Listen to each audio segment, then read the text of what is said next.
नमस्कार दोस्तों, defence show में आपका स्वागत है और आज आपको दिल खुश कर देने वाली खबरें दूंगा और इसके साथ ही साथ ये भी बताऊंगा कि कैसे एलओसी पर एक पाकिस्तानी ड्रोन घुसाया और उसके बाद सेना ने क्या बड़ी कार्रवाई करी है, सब कुछ जानते हैं। वीडियो पर बने रहो, चैनल को सब्सक्राइब भी कर लो, मैं ऐसी ही अच्छी खबरें आपके लिए लाता रहता हूं। ना देखो दोस्तों, मार्च महीना खत्म होने के साथ साथ जो वित्त वर्ष होता है वो भी समाप्त हो जाता है और आज अप्रैल 2 तारीख है और कल जो आंकड़े सामने निकल कर आए हैं ना, उनसे आप एकदम खुश हो जाओगे।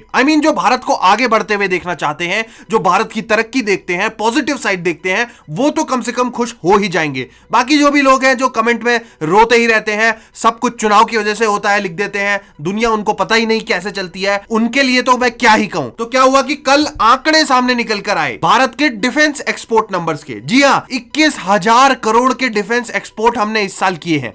जो पिछला वित्त वर्ष बीत चुका है उसमें किए हैं 2023-24 वाला, और हमारा जो लक्ष्य है 2025 तक वो 35,000 करोड़ का है। हालांकि अभी भी इसमें एक बड़ा गैप है, लगभग 14,000 करोड़ और चाहिए हमें इस गोल के लिए, लेकिन मैं बिल्कुल निश्चिंत हूं कि यह लक्ष्य पूरा हो ही जाएगा। क्योंकि अगर आप देखोगे तो 2022 में हमने 16,000 करोड़ के डिफेंस एक्सपोर्ट किए थे और हमने उसके बाद ये जो पिछले साल के आंकड़े आए हैं सीधे 21,000 करोड़ हो गए हैं डिफेंस एक्सपोर्ट। ऐसे अगर आप नंबर देखोगे तो साल दर साल हम बढ़ते ही जा रहे हैं। तो रिकॉर्ड तोड़ डिफेंस एक्सपोर्ट हमने किए हैं इस साल भी लगातार। 21,000 करोड़ अपने आप में बहुत बड़ा नंबर है। इसमें हमने हर देश को डिफेंस एक्सपोर्ट किए हैं, इजराइल से लेकर, रशिया से लेकर, यूके से लेकर और भी जितने छोटे बड़े देश हैं सबको हमने डिफेंस एक्सपोर्ट किए हैं। हाँ, इसमें सिर्फ बड़े बड़े हथियारों की बात नहीं हो रही। अगर आप एक आर्मी की जैकेट बना रहे हो, हेलमेट बना रहे हो, राइफल बना रहे हो या कोई भी छोटा मोटा डिफेंस इक्विपमेंट बना रहे हो, वो भी इसमें काउंट हो जाता है। कई सारे देशों को हमने डिफेंस एक्सपोर्ट करे हैं और इसके साथ ही साथ जो HAL है, हमारा हिंदुस्तान एरोनॉटिक्स लिमिटेड, जिसको कुछ साल पहले कुछ लोग बोल रहे थे कि ये HAL जो है वो डूब जाएगा भारत सरकार की नीतियों के चलते, बड़ा हो हल्ला मच रहा था। अब जाकर देखो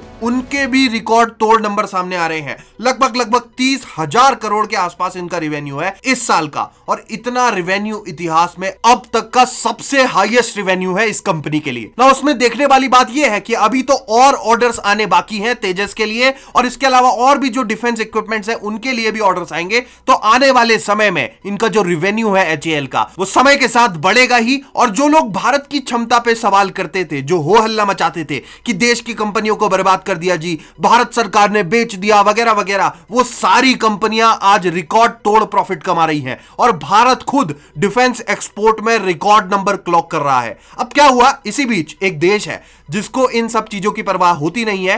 अपने देश में तो वो कुछ नहीं कर पाते और जो देश कर रहा है उसमें भी उनको चैन नहीं है। मैं बात कर रहा हूं हमारे प्यारे पड़ोसी पाकिस्तान की। तो क्या हुआ, एज यूजुअल हमेशा की तरह इन्होंने LOC पर एक ड्रोन की घुसपैठ करवाई। BSF ने इस ड्रोन पर ताबड़तोड़ फायरिंग करी है। आप खबर देख रहे हो, अब पंजाब बॉर्डर पर आपको पता है कि BSF यहां पर तैनात है, तो इन्होंने इस ड्रोन को देखते ही इस पर ताबड़तोड़ फायरिंग करी है और इसके बाद ये जो ड्रोन था ये वापस लौट गया और इसके बाद एक सर्च ऑपरेशन चलाया गया BSF के द्वारा। और इसके साथ ही साथ BSF ने यह भी जानकारी दी है कि एक पाकिस्तानी को इन्होंने घुसपैठ करते हुए पकड़ लिया है। जी हां, आप खबर देख रहे हो। अभी जरूरी नहीं है कि ये कुछ गलत काम करने ही आया हो भारत में। अक्सर पंजाब में या जहां पे भी बॉर्डर एरियाज हैं वहां पर लोग एक दूसरे साइड आते जाते रहते हैं, लेकिन ये जो आदमी है इसकी प्रॉपर पूछताछ करी गई है, छानबीन करी जा रही है और फिर पता लगाया जाएगा कि ये किस मोटिव से आया था भारत में। क्योंकि नॉर्मली जो भी लोग इधर उधर आते जाते हैं वो आर्मी की परमिशन कम से कम लेकर जाते हैं, लेकिन ये जो है ये इलीगली आया हुआ था, तो कुछ कहा नहीं जा सकता। लेकिन जरूरी भी नहीं है कि कुछ गड़बड़ी करने आए हो। बहुत बार बॉर्डर एरियाज में ऐसा होता रहता है और हमारी जो फोर्सेस है वो छानबीन करके पूछताछ करके इनको छोड़ भी देती हैं। लेकिन तारीफ करनी चाहिए हमारी फोर्सेस की, जो एकदम पैनी नजर रखे हुए हैं और हमारी सीमाओं को एकदम सिक्योर कर रहे हैं।